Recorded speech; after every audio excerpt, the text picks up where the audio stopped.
over are just really... They're really good movies. Top two. Yeah. I mean, they're both incredible. They're a little bit older for, obviously there's a lot of younger viewers on YouTube, so maybe you guys haven't seen it. No, if you haven't seen these last two, you guys should definitely check into them. Something tells me most of you people have seen these last two. We hope. If you haven't, look into the first one was made in 1992, so I was only 7 years old. Yeah. He was sound. It was only 5. Jesus. Yeah, it was a long time ago. It was directed by Jonathan Lynn. It stars Joe Pesci, everybody's favorite mobster, who plays Vincent Gambini. You've got Marisa Tomei, who plays Mona Lisa Vito. Awesome in the movie. So Marisa hot. Tomei. Well, yeah, she's a hottie too, but she just totally kills this role. Yeah, I think she was nominated. She won. She won.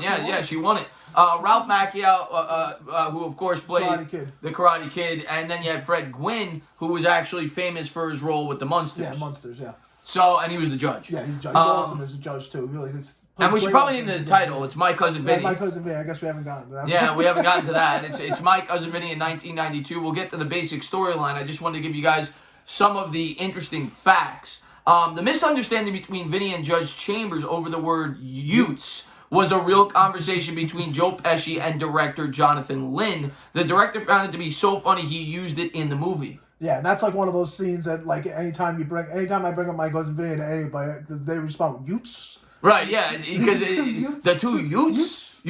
So it was just a conversation that I guess Pesci had off camera, and that's the way he said the word instead of youths. And it's amazing that would be, they just, they come up with that idea because of a conversation and randomly happened, and now that's one of the most memorable parts of the movie. Maybe not the most memorable part, but it's definitely something people always reference while talking about. Oh, yeah, I mean, there's so many others that we're going to get to, but that is definitely one of them.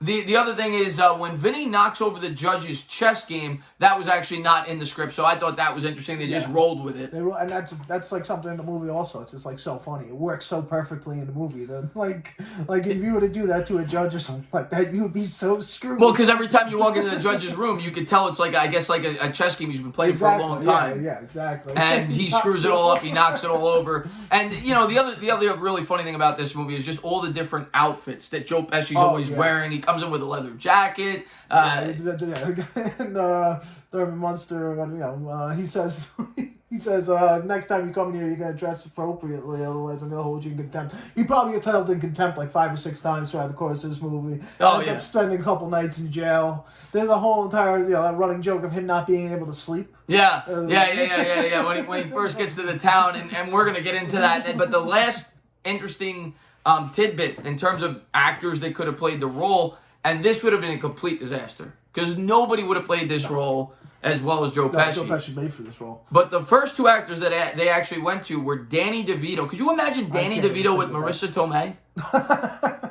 I didn't even think about that one, but yeah, that would be a little awkward, I guess, right? Yeah, Danny DeVito and John Lovitz, which might be even worse. Yeah, John Lovitz definitely could not pull this. I can't see anybody pulling this off besides Pesci. Pesci's just so good at this because you look at him as like that little tough guy from all the mobster movies that he did, the Casinos, the Goodfellas, and stuff like that. He's always playing the little tiny tough guy. He's perfect to play Vincent Gambini. Yeah, but basically what the story revolves around is there are 2 friends, one of them being Ralph Macchio, get arrested for something that it turns out they never committed. And they're from New York, so they're New Yorkers in the South, and that is a big part of the comedic element. It takes place in Mississippi. Mississippi, and that's a big part of the comedic element throughout the movie. And so they get arrested for murder, and they don't have a lawyer. They're kids. They don't have money. Yeah. And he has an uncle. Cousin rather. Cousin. Yeah, Vinny. Cousin Vinny, yeah. Duh, that's the name of the movie. But he calls up Vinny, who is still an aspiring lawyer. He's kind of a bullshitter. He kind of tells people he's a lawyer. He's not really yet. He hasn't passed his bar exam. Well, no, he passed the bar exam, but you find out that it took him 6 attempts. Six attempts. That's right. Yeah, six attempts. He's never had a case. Yeah, he's never had a case. He's never had any case. Definitely never had a murder case. Never been to trial at all.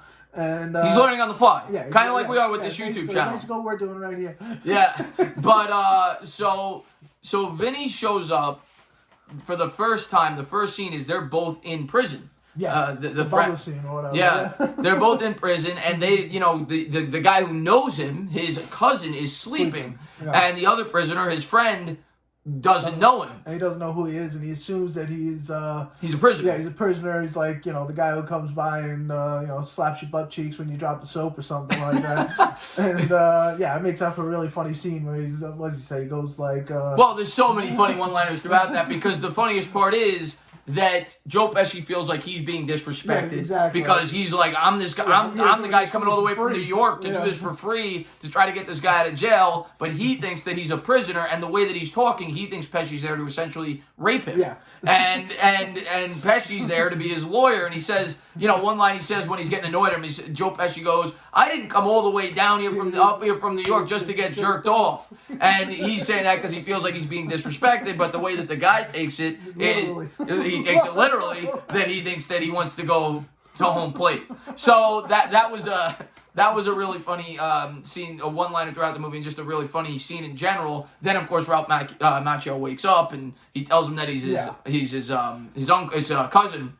And then the trial starts to get going, which is really where it gets really funny. Well, yeah, I mean, you've been, like we said before, he's never been in a trial at all. Plus, he's down in Mississippi with his New York accent, and he's trying to talk to first, he doesn't stand up in front of the judge. Right.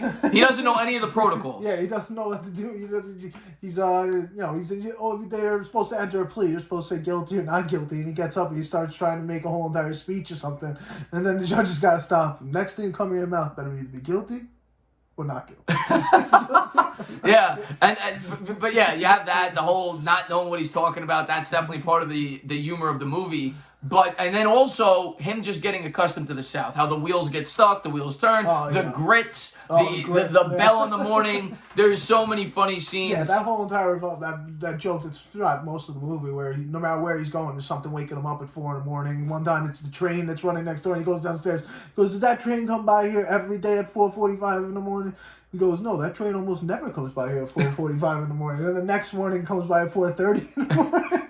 It's real. I don't know. Yeah, the next morning it comes by like 15 minutes earlier. He's getting woken up at 4:30 in the morning. He goes, "You told me yesterday that train never comes by at 4:45." He says, "Yeah, it usually comes by a quarter after 4, or whatever he says." And that was a really funny scene. There's the whistle that keeps him up. The owl. Right, the owl. He shoots the gun at him. It is just such an incredible movie that I absolutely love, and all the funny one-liners.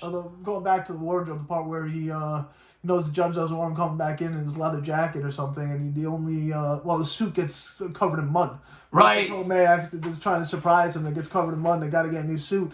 And he ends up walking in with something that looks like the Joker would wear, like this big purple tuxedo. Oh, that scene is absolutely fantastic. So to describe it as best as I can, she surprises him, but instead of giving it to him, she puts it in the trunk, and they go outside. They're sleeping in the car. They're sleeping in the car. Yeah. The next morning, Pesci wakes up, and he goes to try to get something to get the car out of the mud from the trunk. And while he does that, he swings his suit. The suit goes flying onto the mud, so he doesn't have a suit to go to jail. And there's only one. There's 2 suit stores. There's 2 suits in the town because of the flu. One suit store is closed because the entire store got the flu, which prompts the line when he goes to to show up for court in the ridiculous looking outfit. He said, "I got this ridiculous looking outfit for you," because the whole store got the flu.